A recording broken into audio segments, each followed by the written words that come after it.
السلام علیکم ورحمۃ اللہ وبرکاتہ. کیا حال ہے سب کا؟ الحمدللہ. نحمده ونصلی علی رسولہ الکریم. اما بعد فاعوذ باللہ من الشیطان الرجیم. بسم اللہ الرحمن الرحیم. رب اشرح لی صدری ویسر لی امری واحلل عقدۃ من لسانی یفقہوا قولی. اللہ سبحانہ وتعالیٰ کا بہت بڑا احسان ہے ہم سب پر کہ اس نے ہمیں مسلمان بنایا اور قرآن حکیم اور رسول اللہ صلی اللہ علیہ وسلم کی زندگی کے ذریعے ہماری بہترین رہنمائی فرمائی. ہمیں زندگی کے ہر موضوع پر ہر مسئلے کے بارے میں بہترین طریقے سے آگاہی دی گئی. بہت سی چیزیں ایسی ہیں جو ہماری آنکھیں دیکھتی ہیں، ہمارے ہاتھ ان کو ٹچ کر سکتے ہیں، ہمارے محسوسات کے اندر ہیں، لیکن کچھ ایسی چیزیں بھی ہیں جو غیب کی دنیا سے تعلق رکھتی ہیں، جن کو ہم دیکھ نہیں سکتے، جن کو ہم سن نہیں سکتے، لیکن ان کے اثرات ہماری زندگی پر ہوتے ہیں. ایسی چیزوں کے بارے میں انسان خود سے جان بھی نہیں سکتا، اور پھر اگر ان میں سے کسی چیز کا شر انسان تک پہنچتا ہے تو اس کا علاج بھی نہیں کر سکتا. انہی چیزوں میں سے کچھ منفی چیزیں ہیں، جیسے نظر ہے، حسد ہے، جادو ہے، اور اسی طرح کے اور ٹونے ٹوٹکے جو دوسروں کے خلاف کیے جاتے ہیں کہ جس سے دوسروں کو نقصان پہنچتا ہے. مثلا انسان کا جو جسم ہے وہ دو چیزوں سے مل کر بنا ہے. ایک اس کا مادی وجود ہے، جیسے اس کی گوشت، ہڈیاں، اس کی کھال بال، وہ جو نظر آتا ہے. یہ مادی وجود جو ہے اس کو تکلیف پہنچتی ہے اگر کوئی مادی چیز اس پر آ پڑے. مثلا اگر کوئی آپ کو پتھر مارے تو آپ کا جسم اس سے درد محسوس کرے گا. ہو سکتا ہے جسم کا کچھ حصہ ٹوٹ جائے، کچھ زخم ہو جائے، بروزز ہو جائیں. اسی طرح ہمارے وجود کا ایک دوسرا حصہ یا دوسرا پہلو ہماری روح ہے. اس دنیا میں ہمارا جسم ڈومیننٹ ہے اور روح اس کے تابع ہے.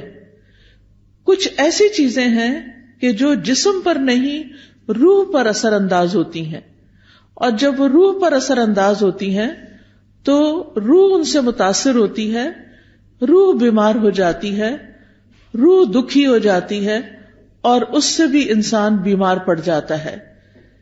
تو عمومی طور پر ہم جسمانی بیماریوں کا علاج تو کر لیتے ہیں کیونکہ وہ نظر آ رہی ہوتی ہیں. کسی کو زکام، کھانسی، نزلہ، بخار، ایسی کوئی تکلیف ہوتی ہے تو وہ کچھ کھاتا ہے، کوئی دوا لیتا ہے، کوئی ہربل چیز لیتا ہے، کوئی ویسے یعنی علاج اپنا کراتا ہے تو انسان صحت مند ہو جاتا ہے.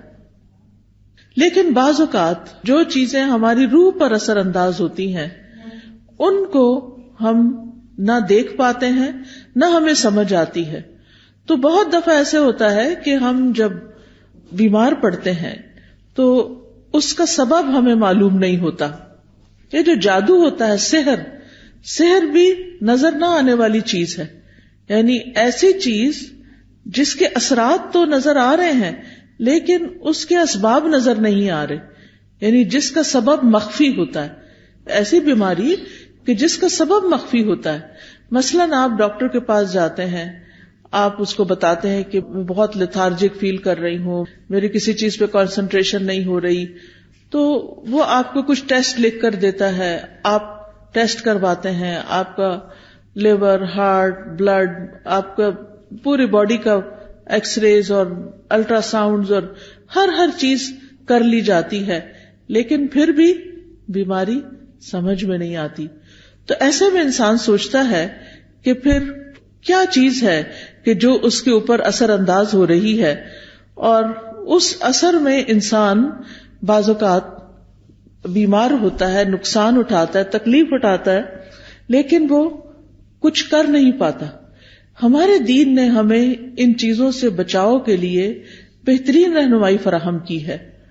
قرآن مجید سے بھی ہمیں بہترین طریقے سے پتہ چلتا ہے اور سنت رسول صلی اللہ علیہ وسلم سے بھی ہمیں پتہ چلتا ہے. تو وہ بیماریاں جو عام طور پر انسان کی روح پر اثر انداز ہوتی ہیں اور پھر جسم تک منتقل ہوتی ہیں، ان بیماریوں کی اسباب میں حسد اور نظر اور جادو ہے۔ حسد جو ہے وہ کیا چیز ہے؟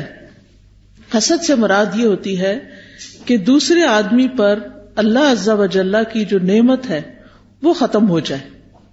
یعنی اگر کسی کو کوئی نعمت ملی ہے، کوئی اولاد کی شکل میں یا شکل و صورت کی شکل میں یا کسی عہدے کی شکل میں، تو اس وقت انسان کو یعنی دوسرے لوگ دیکھ کر خوش نہ ہوں اور وہ یہ چاہیں کہ یہ نعمت کسی نہ کسی طرح ختم ہو جائے۔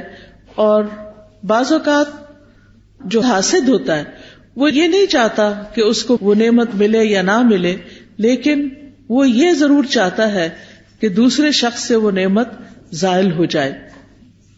حسد جو ہوتا ہے وہ دو طرح کا ہوتا ہے، ایک حقیقی حسد ہوتا ہے اور ایک مجازی حسد ہوتا ہے۔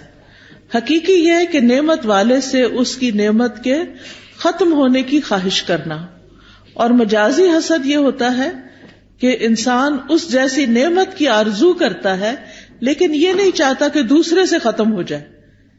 یعنی ایک کو رشک کہا جاتا ہے اور ایک کو حسد کہا جاتا ہے۔ تو حسد جس میں یہ تمنا ہو کہ دوسرے کے پاس جو ہے یہ اس کے پاس نہ رہے، کسی طرح اس سے چلا جائے، اور اس کے لیے پھر وہ مختلف طرح کی تدبیریں کرتے ہیں۔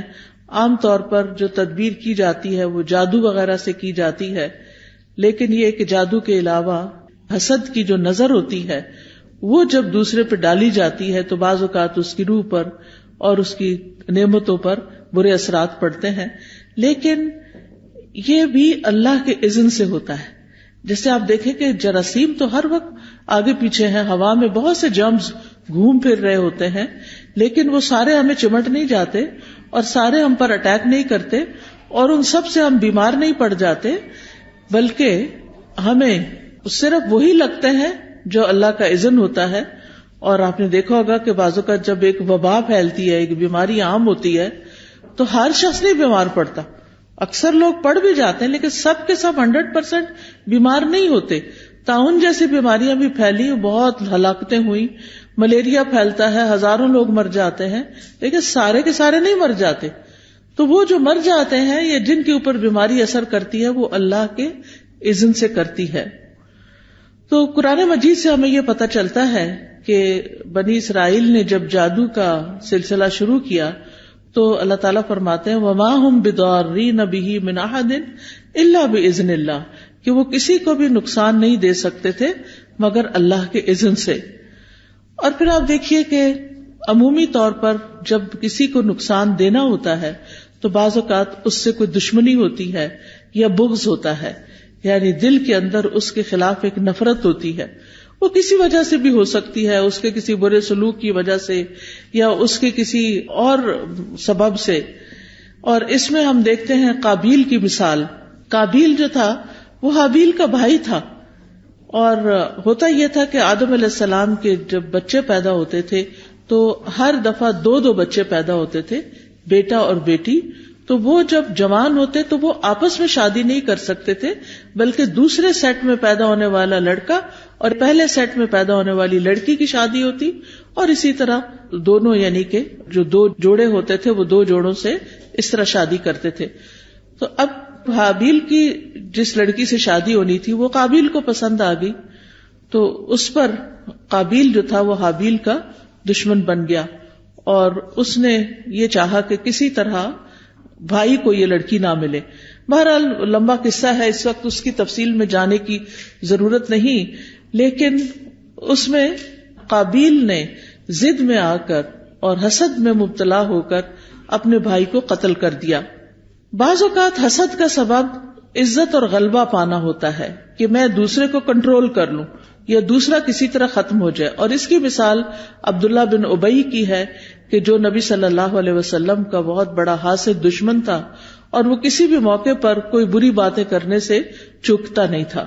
اسی طرح حسد کا ایک سبب تکبر ہوتا ہے کہ میں سب سے بڑا رہوں، مجھ سے آگے کوئی نہ نکلے، اور اگر کسی اور کو کوئی عہدہ مل جاتا ہے، کوئی نعمت مل جاتی ہے کسی کے بچے زیادہ پڑھ لکھ کر قابل ہو جاتے ہیں تو دوسرے لوگ اس سے حسد کرنا شروع کر دیتے ہیں. اور اس کی مثال شیطان کی مثال ہے کہ شیطان کا بڑا ایک مقام تھا، یعنی شیطان بننے سے پہلے بڑا عبادت گزار تھا اور بہت اس کا نام تھا، لیکن جب اس نے یہ دیکھا کہ آدم کو سجدہ کروایا گیا ہے تو وہ حسد کا شکار ہو گیا، اور اس نے کہا کہ یہ کیسے ہو سکتا ہے کہ جو مٹی سے بنا ہو اس کو سجدہ کروایا جائے اور مجھے بھی کہا جائے کہ میں اس کے آگے جھک جاؤں. تو اس نے کہا تھا کہ میں بہتر ہوں، مجھے آگ سے پیدا کیا گیا اور اس کو مٹی سے بنایا گیا، میں اس کے آگے نہیں جھکوں گا. اور پھر چونکہ اللہ تعالیٰ نے زمین کا خلیفہ بنایا تھا انسان کو، تو شیطان سے یہ برداشت نہ ہوا اور اس نے ایک مستقل دشمنی پال لی. اسی طرح بعض اوقات یہ ہے کہ بہن بھائیوں کے بیچ میں بھی حسد آ جاتا ہے، جس کی مثال یوسف علیہ السلام کی ہے. اور ان کا مسئلہ کیا تھا کہ یوسف ہمارے باپ کو زیادہ پیارے ہیں اور ہم تو ایک گروہ کی شکل میں ہیں، یعنی ستیلے بھائی تھے ان کے اور باقی سب جو تھے وہ دوسری ماں سے تھے، تو ان کا آپس میں ایک جتھا بن گیا. اور یوسف علیہ السلام کی والد صاحب کو جو ان سے محبت تھی وہ ان سے برداشت نہ ہوئی، تو انہوں نے یہ سوچا کہ جا کے ان کو کہیں قتل کر دیتے ہیں، ختم کر دیتے ہیں تاکہ یہ والد کی نظروں سے ہٹ جائیں، اور اس طرح انہوں نے جا کر ان کو کنویں میں پھینک دیا. اسی طرح بعض اوقات ایک سبب یہ بھی بنتا ہے حسد کا کہ انسان اپنے لیے بڑے مرتبے کی خواہش کرتا ہے، اور اس میں انسان کا اپنا نفس ہی اتنا خبیث اور بخیل ہوتا ہے کہ وہ کسی دوسرے کی نعمت، کسی کی بڑائی، کسی کی قابلیت، کسی کا حسن، کسی کا علم، کسی کا مال و دولت برداشت نہیں کر سکتا. تو آپ دیکھیے کہ جو آسمان پر سب سے پہلا گناہ ہوا تھا وہ حسد ہی کا تھا کہ ابلیس نے حسد کیا تھا. حسد کی ابتدا اس سے ہوئی. پھر اس کے بعد زمین پہ آنے والا پہلا قتل بھی حسد ہی کی بنا پر قابیل سے ہوا تھا. تو حسد کرنا جو ہے وہ حرام ہے. حاسد جو ہوتا ہے وہ دراصل اپنے رب سے ایک طرح سے دشمنی کرتا ہے کہ تو نے فلاں بندے کو زیادہ نعمت یا مجھ سے زیادہ نعمت کیوں دے دی. پھر اسی طرح وہ رب کی تقسیم پہ ناراض ہوتا ہے اور وہ کسی طرح برداشت نہیں کر سکتا. تو یاد رکھیے کہ حسد جو ہے وہ ایمان کے منافی صفت ہے. نبی صلی اللہ علیہ وسلم نے فرمایا کسی بندے کے دل میں ایمان اور حسد دونوں چیزیں اکٹھی نہیں ہو سکتی.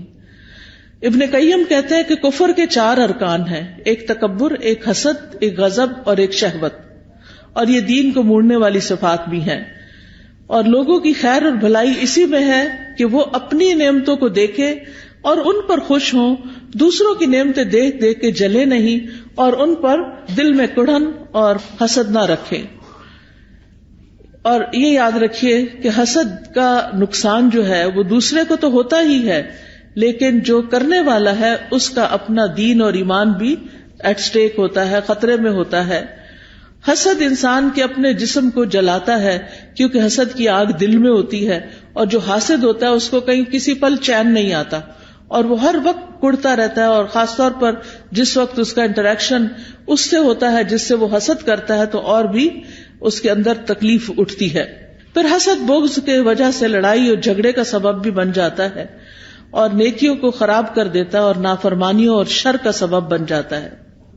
اسی طرح نظر بد جو ہے، نظر بد بھی حسد کی وجہ سے پیدا ہوتی ہے، اور نظر بد جو ہے وہ ایک طرح سے اس کو تیر کہا گیا کہ نظر کیا ہے، ایک تیر ہے.